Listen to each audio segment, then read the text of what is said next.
I'm a 20-year resident of the district, and I look forward to being your voice in Lansing. My story is our story. My husband and I are engineers, and we came here to Michigan 20 years ago to raise our family and for jobs in the auto industry. We wanted to raise our family in a place where there were good public schools, strong economy, and great property values. Our kids are grown now. We're empty nesters. They're in college. I won't tell you where they are because come football season, we're a house divided. I volunteered when the kids were young in their public schools. I started at Hill Elementary and went all the way through to Athens Marching Band. I've worked in the automotive industry, going from a local small business all the way to Chrysler. And throughout this time, I've given back to the community. I started actually with the city, with the Ethnic Issues Advisory Board, because we need to celebrate our diversity and what it means to be an American. I now serve on Planning Commission because I believe that giving back is something that you must do. And as a planning commissioner, one of the first things I did of importance was to introduce a tree protection ordinance so that green space wouldn't be clear-cut by developers. I believe in a sustainable economy. I also have served on the Troy Historic Society Board because I believe in preserving our past, and on the Michigan Roundtable Board because I believe that America's promise of equality and opportunity for all should be for everyone. I believe in being an effective voice and efficient government, and I would like to be your state representative. If you agree, please vote for me, Padma Kupa. My name is Doug Teets. I'm a conservative Republican. You've already heard people say that. I'm an everyday conservative, not just an election day conservative. And being an everyday conservative means taking tough stances and making tough decisions. You know, Lansing can't seem to do that. They can't seem to solve any problems. When it comes to roads, we all know what we're talking about. When it comes to automobile insurance, no solutions are available. You know, when it comes to the grand home income tax, we all know that it hasn't been rolled back after all these years, after 11 years. It's time to shake things up. It's time to send somebody up to Lansing that'll actually get things done, keep the ball moving forward. I'm that guy. I served on the Troy City Council, and now currently I serve on the Oakland County Commission. And we achieve things, and we get things done. You know, we've cut taxes, we've held the line on spending, and those are the things that the residents of Troy and Clawson are looking for. They're looking for results. And when it comes right down to it, we need to do things like starting a part-time legislature, because we need to send the politicians home, and we need to cut their pay. There's no two ways about it. They can't get the job done at full-time, then we should send them home. I'm endorsed by the Michigan Right to Life, and I'm proud of that endorsement. I'm endorsed by L. Brooks Patterson, a conservative that we all know that has stood up to spending, has stood up to higher taxes. And that's what I want to do up in Lansing, to stand up and represent you. And I am married. I have 2 kids, a 5-year-old and a 2-year-old. It's a busy world. And I look forward to this evening and look forward to discussing more issues. Thank you. Ms. Kupa. Hello, my name is Padma Kupa, and I'm running to be your state representative here in Clawson and Troy. First, I'd also like to thank the League of Women Voters for hosting this forum.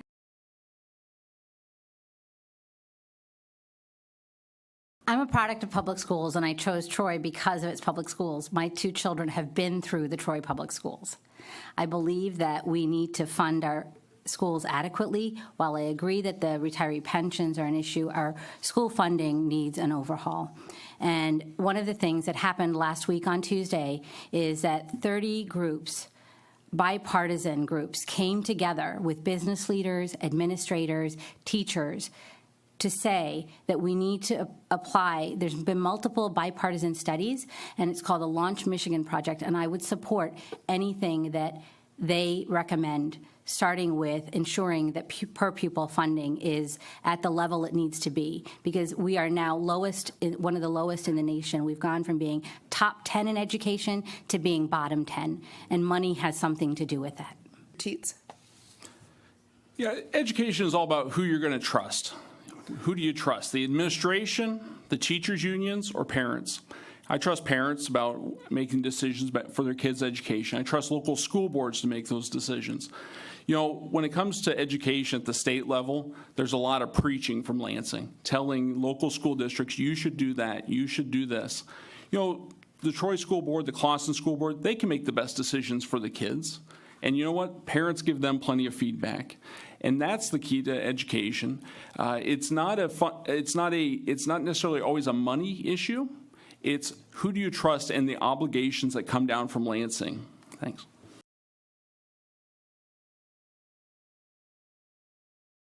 Public money is for public schools.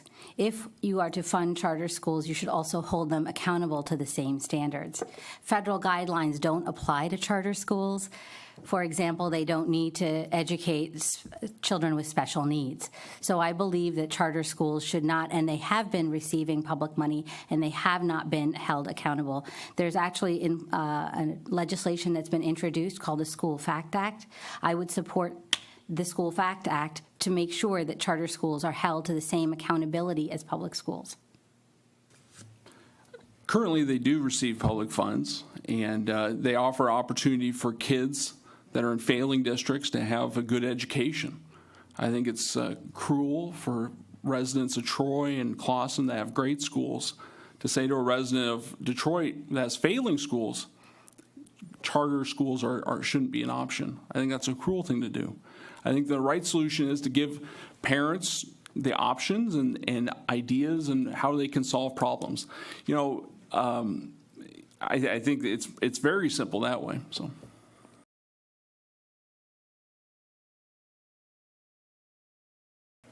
So I am a supporter of the Second Amendment, but I believe the Second Amendment comes with responsible gun ownership. I believe that we need to address the gun violence through simple things, legislation that has red flag laws, making sure that dangerous people don't get guns, because guns today are very different from what they were when we were growing up. Children should go to school to get an education, not to be afraid that an active shooter is going to be their experience. It's a three-pronged situation. First, you have to secure the schools, make sure that people are not able to get in that shouldn't be getting in. I think it's a mental health issue, making sure we have the school counselors and we're identifying young people that have issues or that are going through difficult times. And then finally, you know, ideas like red flag laws can make a lot of sense if they respect all the rights of the parties involved. And I've been active on that issue on the county commission, actually done something on that. Because when someone's going through a difficult time, we need to address the issue. And just simply saying, I'm sure it'll work itself out, isn't the solution. We need to talk to them and use the skills of the mental health practitioners to help them through those difficult times. And that's how we keep our kids safe.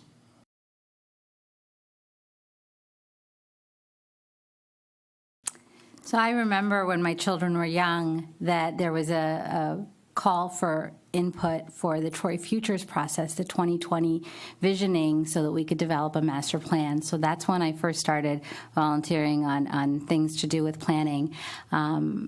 In my 3+ years as a planning commissioner, I can name many, many projects that we've worked on, some that have been very contentious because neighbors don't want a particular development or a hotel in their backyard. I've worked on school bond issues, and most recently I worked across the political aisle to defeat an extreme amendment for our city charter. Sure, accomplishments are about the things you've done that are concrete. Well, one of the things I've done is concrete. We've spent $20 million on roads during my time on city council, as well as my time on county commission. We started a program called Troy Roads Rock, because at the end of the day, what makes a community marketable, makes it attractive for business is high quality roads, and so we spent the money to do it. We've cut taxes at the Oakland County, and this has been a key thing for Brooks, is saying that, you know, when we need to cut taxes, we'll do it. Oppose the boondoggles and the spending. You know, there is something about politicians, as soon as they got money in their hands, they cannot help but spend it. And tried and fought a lot of spending issues, both on city council and the county commission. And finally, continue working on those issues. Just a couple months ago, passed gathered signatures and gathered support for a local road improvement program, so we can push more roads down to the local level.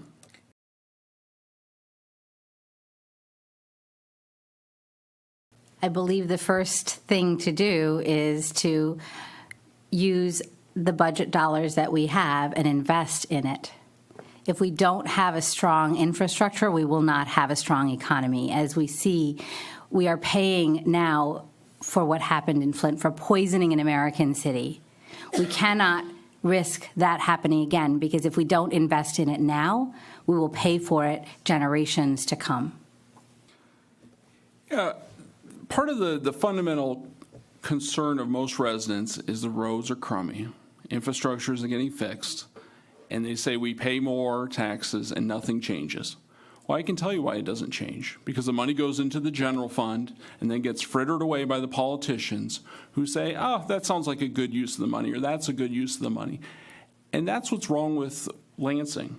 You know, when it comes to priorities in our household, we prioritize where we spend our money, taking care of first things first. But in Lansing, we'll get to roads when it's too bad and when it's so bad that people are up in arms. And that's where we're at today.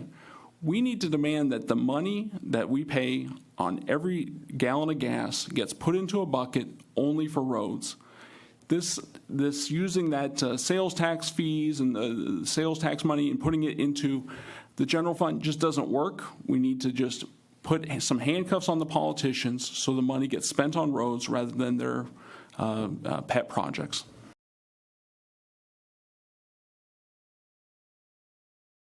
I have to tell you, when I first came to Michigan and went into the Great Lake, I was amazed at the water because I'd only been exposed to salt water. So I really think that 84% of the world's the North America's freshwater supply is ours, and it's our trust and it's public resources that the state is responsible for. When there are things that happen at the federal level that impact our natural resources, we at the state, as your state representative, I would choose to do things to protect them. I believe that what we have done with Nestle, we need to examine the legislation that exists to make sure that we protect our Great Lakes, because Nestle should not have gotten our water for pennies on the dollar. I think we need a science-based approach to those decisions. Like Line 5, issues like that really need to be focused on the science behind it rather than claiming or the hyperbole that you hear all too often on environmental issues. I think one of the key things that any state representative can do is not walk into decisions like that with a preconceived idea, because I think we need to look at it carefully and evaluate step by step what's today's best decision, but what's also the best decision 20 years from now, and how can we make those decisions today? So.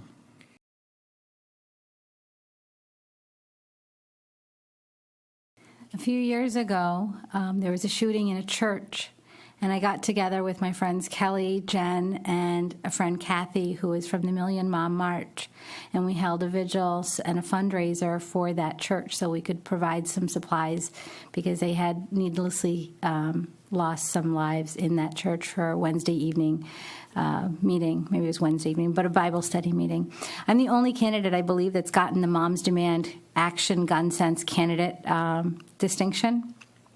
I really believe that we have a gun violence prevention need that is urgent, and I think that people across the country and across our state and across our county are counting on us to do something.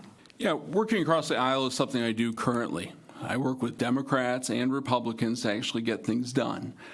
When it comes to the red flag law, we passed a resolution that reflects what both President Trump and many Democrats support, that respects the constitutional rights of the individual while protecting the public from people that are going through difficult times.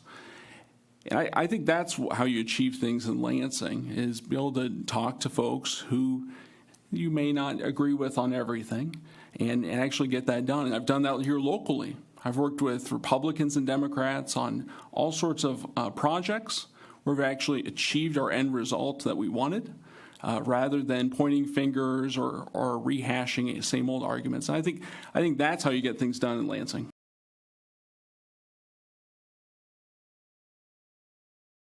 I believe that we need to have a regional transit solution, and I believe we need to reach across the aisle and reach across municipalities, counties, and cities across the state, because this is something that Amazon cited as a reason for not coming here. When I moved to Troy 20 years ago, we paid a third of the city's revenue, and businesses paid 2/3. Something has shifted. I do not believe it has to be solely a burden borne by the residents, and that we can come up with a fiscally responsible solution. A budget is a reflection of our values, and regional transit is a necessity in the 21st century. Sure, the regional transit program that's been brought forward will cost the residents of Troy and Clawson $7 million a year. $7 million in new taxes that will be burdened on the residents. You know, the residents already had an opportunity to talk about this and vote on it. They voted on it just 18 months ago. And the results were the voters said no, they didn't want the regional transit system that was proposed. And this, going back to the voters over and over again, is something that we've seen all too often with the politicians and the political class, as they keep on saying, well, we know better than you. Until you say yes, we're just going to keep on asking. And that's what the regional transit plan should be changed, and it should be something that the voters want, and it shouldn't be something that the political class tries to foist on us and raise our taxes.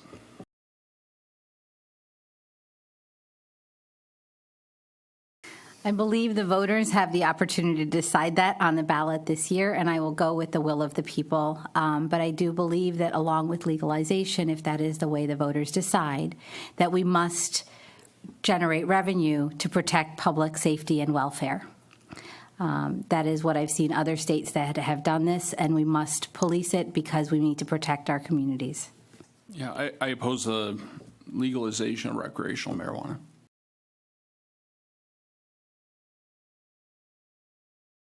I believe that the fiscal responsibility of our government, it rests on our shoulders. We need to elect people who understand fiscal responsibility. We cannot put off investing in our infrastructure, and we cannot put off diversifying our economy. We must diversify our economy. This is one of the first things that we need to do, because when the economic downturn happens, because it does, this is the way it happens in the automotive industry, is cyclic. As an engineer, I know this, and I believe that we need to take more precautions for any economic downturn. Yeah, 10 years ago, they passed a temporary tax that increased all of our taxes, the income tax.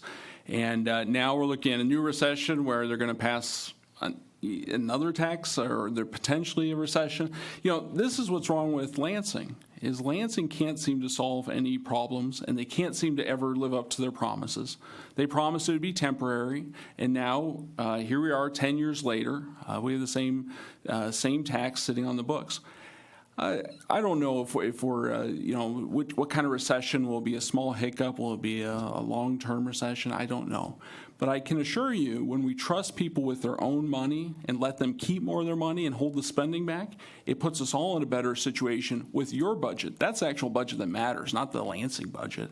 And that's where we're getting off kilter sometimes, because we need to trust the people to make these decisions. And when we say, oh, government will take care of it, or, oh, I hope government's in good shape. No, we are the government. We're the people that actually matter here.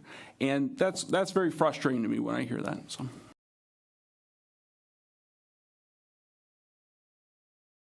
So we're very fortunate in Troy that we've become aware of this need, and we actually have career-ready possibilities and paths for our students at Troy High. There's actually an automotive shop. I believe that we should strengthen that, not just in Troy, but in school districts across the state and across the region. But that is an essential element of how we determine what education looks like. College preparatory education is not the only thing that we need to focus on. We need to also focus on skilled trades and making sure that the wage that they get is a livable wage. Yeah, the thing that I hear over and over again are technical jobs are not being filled, that there aren't enough people that are proficient plumbers or electricians or craftsmen. And again, the same message is please tell people that there are great careers outside of going to college. Not everybody needs to go to college to be successful. And owning a plumbing business can be much more profitable than having a fine arts degree. And too often, the message that kids are hearing at the school district level is go to college, then you'll have the American dream. Well, sometimes go to technical school for 2 years and you'll have the American dream a lot sooner than the kid that went to college because you won't have all the debt and you'll get paid a lot better. I think that's the solution. It's providing the proper training. And then I think it's also a situation where changing the messaging we're giving to our young people.